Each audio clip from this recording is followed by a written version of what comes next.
Very good morning class. Welcome to our YouTube channel RPSC bio academy. आज हम जो topic पढ़ेंगे वो पढ़ेंगे फैमिलीज ऑफ एंजियोस्पर्म। एंजियोस्पर्म की फैमिलीज के बारे में हम आज डिस्कशन करेंगे, जिसमें सबसे पहले हम पढ़ेंगे यहाँ पर यूज होने वाले कुछ सिंबल्स को। देखो, जब हम फ्लोरल डायग्राम बनाएंगे या फ्लोरल फॉर्मूला लिखेंगे तो कुछ सिंबल्स का इस्तेमाल होगा। उन सिंबल्स को सबसे पहले हम समझते हैं। जैसे सबसे पहले अगर मदर एक्सिस को, किसको, मदर एक्सिस को दिखाना हो तो इस तरह का सिंबल है, ठीक है। यदि ब्रैक्टिएट फ्लावर को दिखाना हो,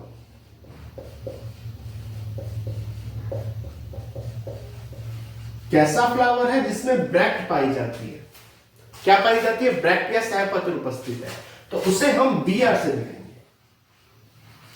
या इब्रैक्टिएट फ्लावर,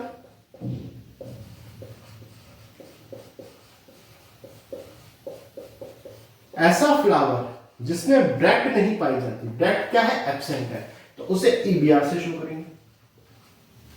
अगर ब्रैक्ट पाई जाती है तो बीआर, अगर ब्रैक्ट एब्सेंट है तो इब्रैक्टिएट फ्लावर, ईबीआर। यदि एक्टिनोमॉर्फिक फ्लावर है,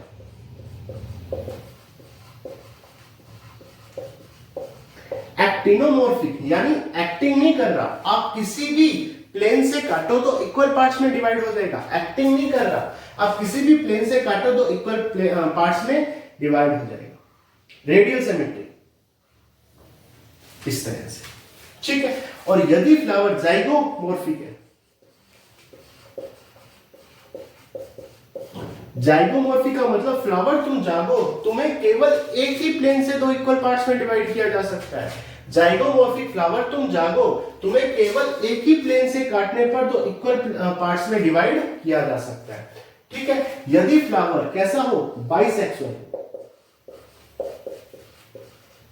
बाइसेक्सुअल फ्लावर को कैसे शो करोगे, इस तरह से। यदि फ्लावर केवल मेल फ्लावर ही हो, फ्लावर कैसा है, सिर्फ मेल, तो इसे इस तरह से शो करोगे। और यदि फीमेल फ्लावर हो,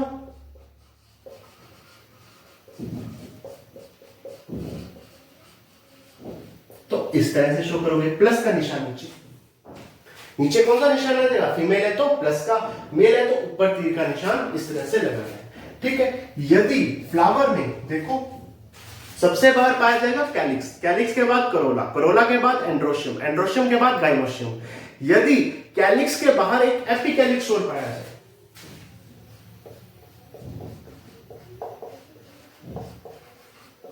कैलिक्स के बाहर एपिकैलिक्स और पाया जाए तो इसे किससे शो करेंगे, इससे, एपिक, ठीक है। यदि कैलिक्स पाया जाए तो किससे शो करोगे, ये से। यदि कोरोला पाया जाए, सी से। यदि एंड्रोशियम पाया जाए,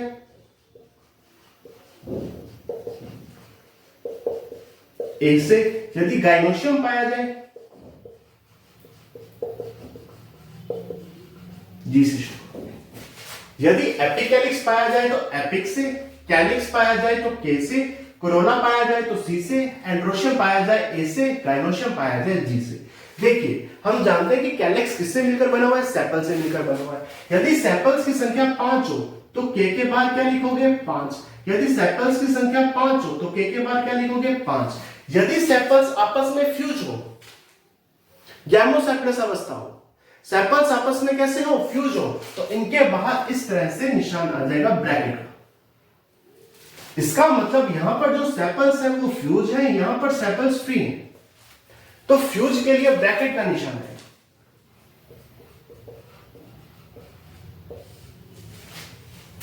जैसे कोरोना की बात करो तो वो पेटल से मिलकर बना हुआ है। यदि पेटल्स 5 हो तो क्या लिखोगे, C5। और यदि पेटल्स जुड़े हुए हो तो C5 के बाहर क्या आ जाएगा, ब्रैकेट आ जाएगा, गैमोपेटलस अवस्था। एंड्रोशियम में भी वैसे ही होगा, ठीक है। इसका मतलब क्या हो गया कि एंड्रोशियम 5 है और जुड़े हुए हैं, इसका मतलब क्या हो गया कि एंड्रोशियम की संख्या इनफिनाइट है। एंड्रोशियम की संख्या इनफाइनाइट है। गायनोशियम में भी वही कंडीशन आएगी, ठीक है। जैसे यहां पर अगर यहां पर गायनोशियम की बात करें तो यहां पर गायनोशियम किससे मिलकर बना होगा, तो गायनोशियम बेसिकली जिससे मिलकर बना होगा हम जानते हैं कि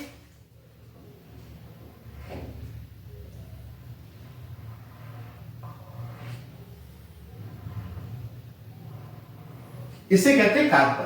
क्या कहते हैं, कार्पल। कार्पल के ऊपर स्टिग्मा, स्टेलाइन और ओवरी पाई जाती है। स्टिग्मा, स्टाइल और ओवरी पाई जाती है। यदि कार्पस आपस में जुड़ी हुई हो, सिन कार्पस अवस्था हो, तो कैसा होगा, इस तरीके से। मान लो 3 कार्पल है, तीनों आपस में कैसी है, फ्यूज है। और यदि कार्पल फ्यूज ना हो तो इस तरह की अवस्था पाई जाएगी, ठीक है। तो ये फ्यूज के लिए आप ब्रैकेट का साइन इस्तेमाल करोगे। इसके अलावा सुपीरियर ओवरी भी हो सकती है,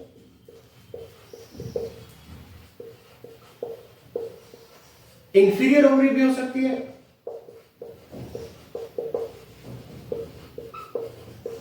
और हाफ इंफीरियर ओवरी भी हो सकती है।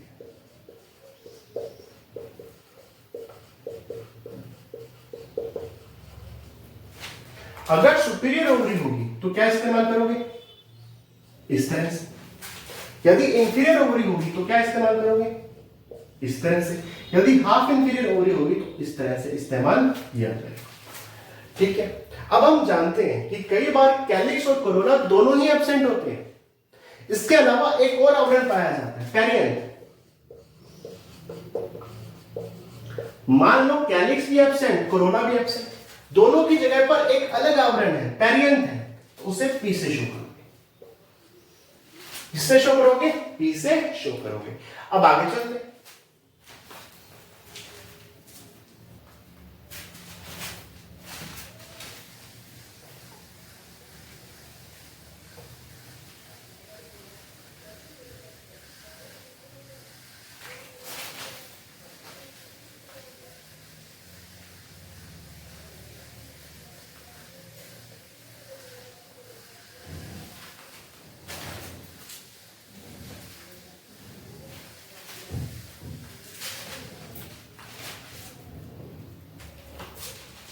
देखिए यहां पर 3 कंडीशन और आती है। एक आती है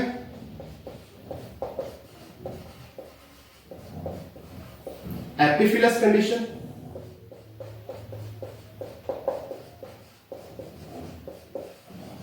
एपिपेटलस कंडीशन,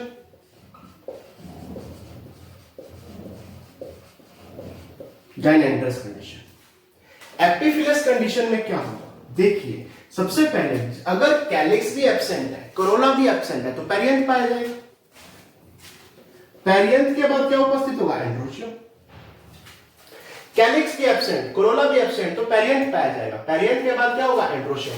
यदि ये एंड्रोशियम पेरियंथ के साथ फ्यूज हो जाए, जुड़ जाए, ऐसी कंडीशन आ गई एपिफाइलस, ठीक है। एपिपेटलस में क्या होगा, सबसे पहले कैलिक्स पाया जाएगा, कैलिक्स के बाद कोरोना, कोरोना के बाद एंड्रोशियम। यदि कोरोना एंड्रोशियम के साथ जुड़ जाए या एंड्रोशियम कोरोना के साथ जुड़ जाए तो कौन सी कंडीशन आ गई, एपिपेटलस। और गाइनेंड्रस कंडीशन में क्या होगा कि एंड्रोशियम के बाद क्या पाया जाएगा, गाइनोशियम। यदि एंड्रोशियम और गाइनोशियम आपस में फ्यूज हो जाए, गाइनोशियम और एंड्रोशियम आपस में फ्यूज हो जाए, तो कौन सी कंडीशन आ गई, गाइनेंड्रस कंडीशन आ गई। एक शब्द और आता है स्टेमिनोड। इसके बारे में हम पढ़ भी चुके हैं कि जब क्या पाया जाए, स्टेमेन तो पाया जाए लेकिन स्टेराइल हो। एंड्रोशियम किससे मिलकर बना हुआ है, स्टेमेन से, ठीक है। स्टेमेन तो पाया जा रहा है, स्टेराइल है, बंध्या है, जनन नहीं कर सकता, तो इसे क्या बोलेंगे, स्टेमिनोड। तो इसे कैसे शो किया जाएगा, एसटीडीसी, यानी स्टेमेन कैसा है, स्टेराइल है, तो ये आ गया स्टेमिनोड। तो ये आ गए सारे सिंबल्स। अब आगे चलते हैं।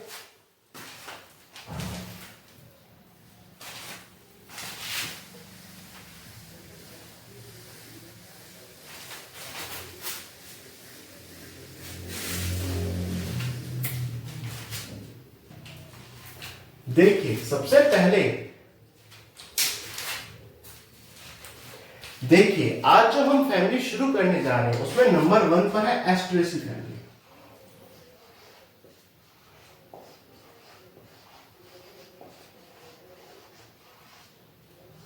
कौन सी फैमिली?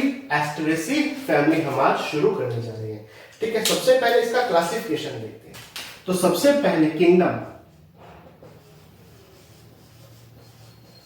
किंगडम है प्लांटी। प्लांटी क्यों? क्योंकि सारे प्लांट्स इसके अंदर आएंगे, इसके अंदर जो भी आएंगे वो सारे क्या होंगे? प्लांट्स में। किंगडम क्या गया? प्लांटी। डिवीजन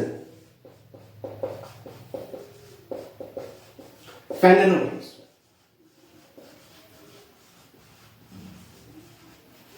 फेनेरोगेम्स क्यों? फेनेरोगेम्स का मतलब है सीड प्रेजेंट है। क्या प्रेजेंट है? सीड प्रेजेंट है। तो सीड तो एंजियोस्पर्म में प्रेजेंट हो सकता है या जिम्नोस्पर्म में प्रेजेंट हो सकता है। तो सब डिवीजन इसे क्लियर करेंगे।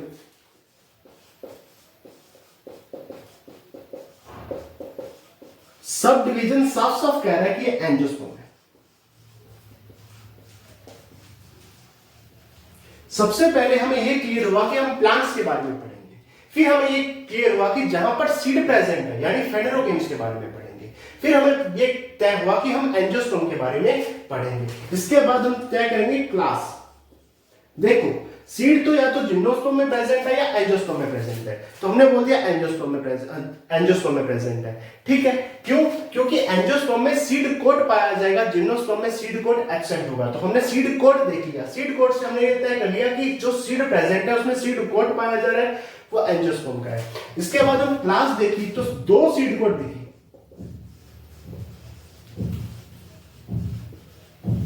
कितने सीड कोड? दो सीड कोड। तो हमने बोल दिया डाइकोट है, डाइकोटिलिडीनी क्लास है।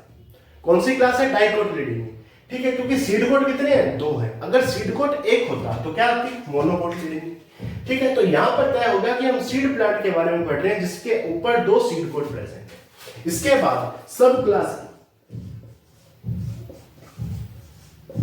गैमोपिटेली।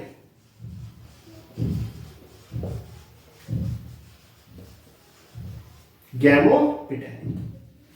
गैमोपिटेली से ये क्लियर हो गया कि जो पेटल्स है वो आपस में जुड़े हुए हैं, फ्यूज पेटल्स।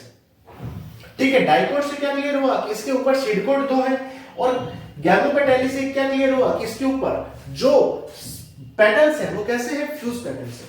इसके बाद सीरीज है,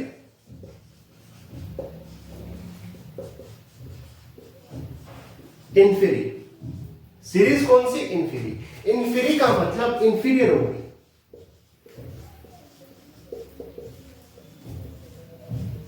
ओवरी कैसी? एक बार बोलना, इंफीरियर ओवरी। और नंबर ऑफ स्टेमन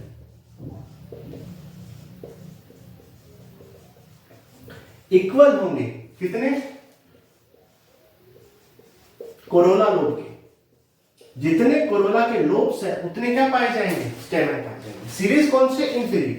इंफीरी का मतलब इंफीरियर ओवरी प्लस जितने स्टेमन पाए जाएंगे उतने ही कोरोला के लोब्स पाए जाएंगे, यानी कोरोला के लोब्स के बराबर स्टेमन की संख्या पाई जाएगी। यह आएगी सीरीज। सीरीज के बाद क्या आएगी? ऑर्डर। क्लास के बाद ऑर्डर क्या आता है? ऑर्डर कौन सा? एस्टरेट्स। उसके बाद फैमिली,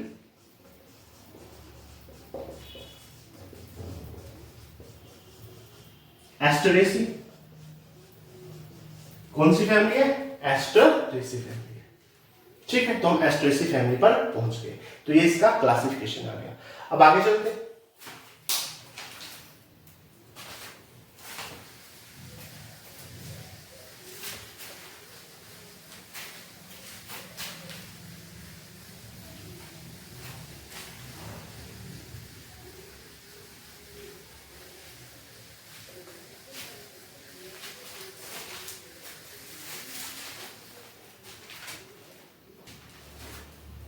देखिए, अगर मैं आगे बात करूं तो ये लार्जेस्ट फैमिली ऑफ एंजियोस्पर्म।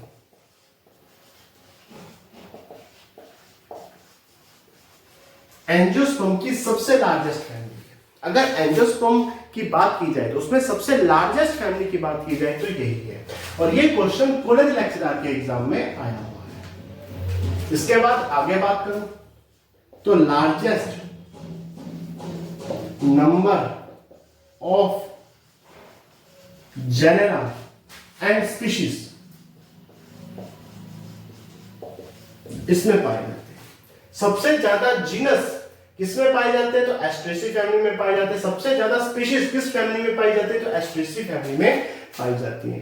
ठीक है, लगभग 1900 के आसपास जीनस यहां पर पाए जाते हैं और 32,000 के आसपास यहां पर स्पीशीज पाई जाती है।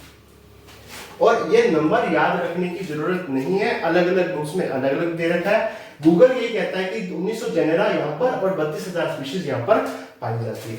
Most advance family of angiosperm,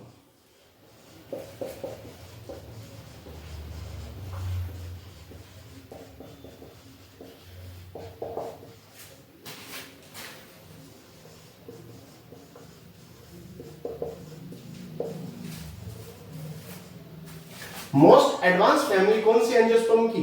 तो एस्ट्रेसी फैमिली। लार्जेस्ट फैमिली है, लार्जेस्ट नंबर की में जेनेरा और स्पीशीज पाई जाती है, मोस्ट एडवांस फैमिली है और मोस्ट एडवांस प्रकार का इन्फ्लोरेसेंस पाया जाता है। मोस्ट एडवांस्ड टाइप का इन्फ्लोरेसेंस पाया जाता है।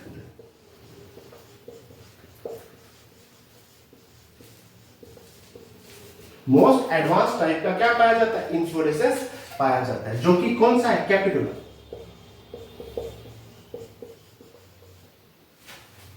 Capitulum inflorescence. ठीक है, अगर मैं बात करूं तो बेसिकली ये जो प्लांट्स है ये हर्बेशियस प्लांट है। हर्बेशियस प्लांट है यानी ज्यादातर ये हर्ब में। देखो, प्लांट हर्ब भी हो सकती है, श्रब भी हो सकती है, ट्री भी हो सकती है। ये कैसे प्लांट है? हर्ब प्लांट है, हर्बेशियस प्लांट है। लेकिन कुछ प्लांट श्रब भी हैं। ठीक है, वाइन्स भी पाए जाते हैं। वाइन्स का मतलब होता है बेल, लटाइन बेल। और बेल कैसी है? क्लिम्बर। थोड़ा सा सहारा दो तो ऊपर चढ़ जाती है, क्लिम कर जाती है, ऊपर चढ़ जाती है। जैसे आपने किसी बेल को रस्सी के सहारे ऊपर नहीं बांधा होगा, और वो कैसा थोड़ा सा सहारा देने पर ऊपर की तरफ क्या करने लग जाती है? मूवमेंट करने लग जाती है। तो हर्बेशियस है, ज्यादातर कैसे है? हर्ब है, लेकिन श्रब भी पाए जाते हैं। वाइन से लटाई भी पाई जाती है, क्लिम्बर होती है। क्लिम्बर मतलब ऊपर चढ़ने वाली। ठीक है, कैसे प्लांट है? एनुअल प्लांट है।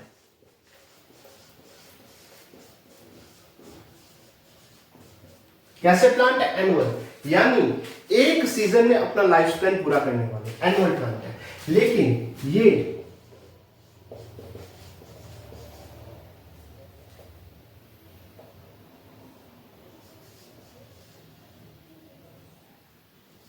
बाइएनियल और पेरेनियल भी हो सकते हैं।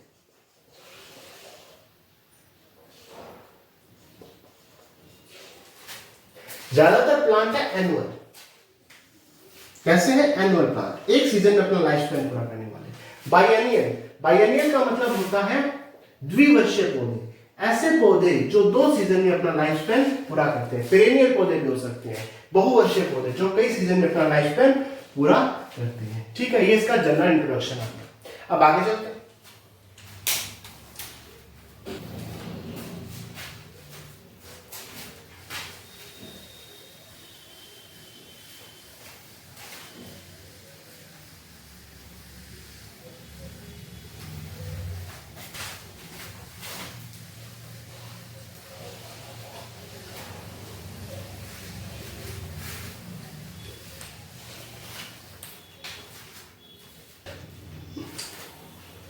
देखिए, आगे अगर मैं रूट की बात करूं तो यहां पर टैप रूट पाई जाती है।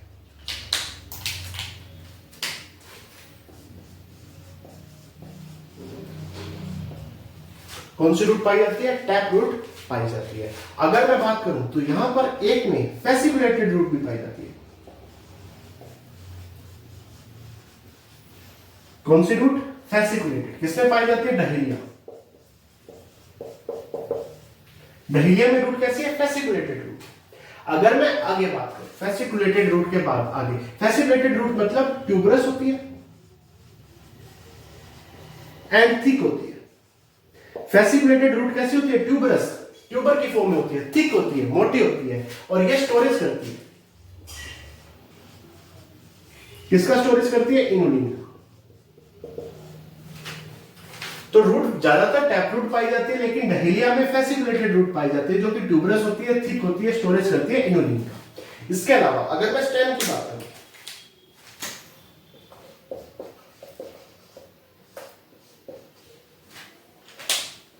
स्टेम में क्या पाया जाता है? तो स्टेम एरियल है। एरियल का मतलब सर, एरियल का मतलब यह है कि भूमि के अंदर नहीं है, भूमिगत नहीं है, हवा में पाया जाता है। एरियल है, ब्रांच्ड है, सिलेंड्रिकल है,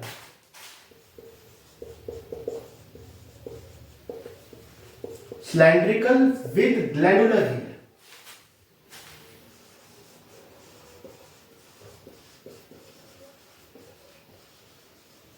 सिलेंड्रिकल है और साथ में कैसे हेयर है? ग्लैंडुलर हेयर है। यहां पर सिक्रेटरी कैनाल्स पाई जाती है।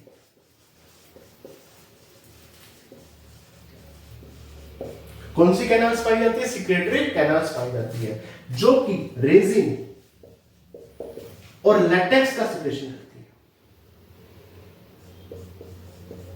रेजिन और लैटेक्स का सिक्रेशन करती है। कौन सी ग्लैंड्स पाई जाती है? सिक्रेटरी कैनाल्स पाई जाती है, जो कि रेजिन और लैटेक्स का सिक्रेशन करती है।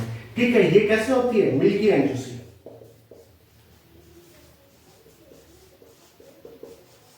ठीक है, लेटेक्स या रेजिन कैसा होता है? मिल्की होता है और जूसी होता है। रूट टैप रूट पाई जाती है एक जगह पर। डहेलिया में फेसिकुलेटेड रूट पाई जाती है, जो कि ट्यूबरस होती है, थिक होती है, इनुलिन का स्टोरेज करती है। स्टेम एरियल है, ठीक है, यानी भूमिगत नहीं है, ब्रांच्ड है, सिलेंड्रिकल विद ग्लैंडुलर हेयर है।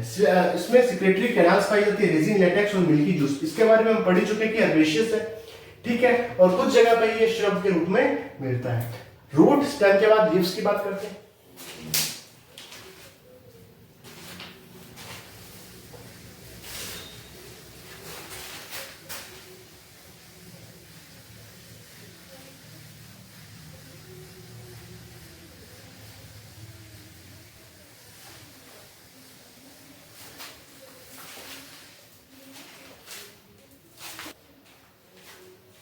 देखिए, यदि मैं लीव्स की बात करूं तो लीव्स मिलेंगे सिंपल प्रकार की।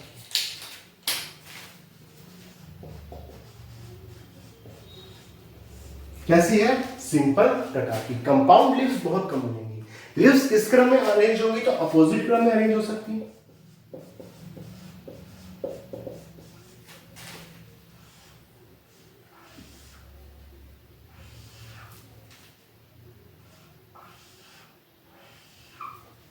एक दूसरे के अपोजिट अरेंज हो सकती है।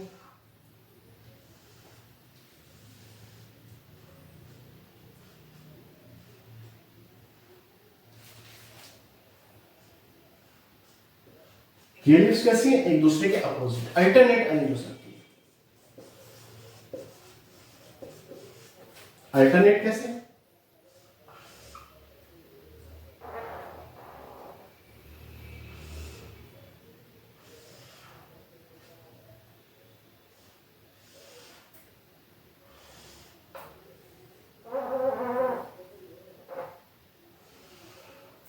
इस तरह से अल्टरनेट रूप में लीव्स अरेंज हो सकती है।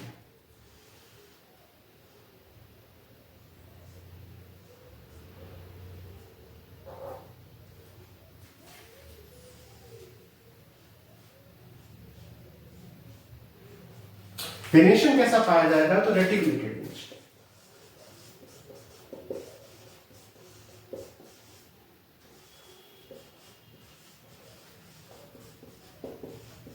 Reticulated venation. और रेटिकुलेटेड वेनेशन को देखिए,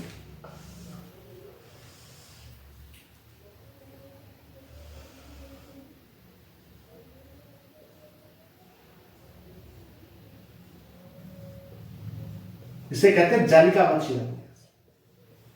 यहां पर ब्रांचिंग पाई जाएगी। इस तरह से क्या पाई जाएगी? ब्रांचिंग पाई जाएगी। और ये किसमें पाई जाती है? बेसिकली डाइकोट्स में पाई जाती है। मोनोकोट्स में पैरेलल वेनेशन पाया जाता है। कौन सा वेनेशन? Parallel venation. वहां पर इस तरह से एक दूसरे के पैरेलल, वहां ब्रांचिंग नहीं पाई जाती। यह है पैरेलल वेनेशन, जो कि मोनोकोट में पाया जाता है। यहां पर रेटिकुलेटेड वेनेशन, इस तरह के ब्रांचिंग लीव्स में आपको देखने को मिलेगी। और यहां पर लीव्स में इस तरह की स्ट्रक्चर पाई जाती है, जिसे कहते हैं स्टिप्यूल। अगर ये स्टिप्यूल पाया जाएगा तो उसे कहते हैं स्टिपुलेटेड लीव्स, स्टिपुलेट लीव्स। और यदि स्टिप्यूल नहीं पाया जाए तो एक्सटिप्यूल लीव्स, एक्सटिप्यूलेट लीव्स। अगर स्टिप्यूल पाया जाए तो स्टिपुलेट लीव्स, अगर स्टिप्यूल नहीं पाया जाए तो एक्सटिपुलेट लीव्स। यहां पर एक्सटिपुलेट लीव्स पाई जाती है, स्टिपुलेट लीव्स नहीं पाई जाती। यह स्टिप्यूल नहीं पाया जाता तो कौन सी लीव्स है? एक्सटिपुलेट लीव्स है। कौन सी लीव्स है? एक्सटिपुलेट लीव्स है। स्टिपुलेट लीव्स नहीं पाई जाती, यहां पर स्टिप्यूल की स्ट्रक्चर नहीं पाई जाती, एक्सटिपुलेट लीव्स पाई जाती है। तो ये होगी लीव्स। ठीक है।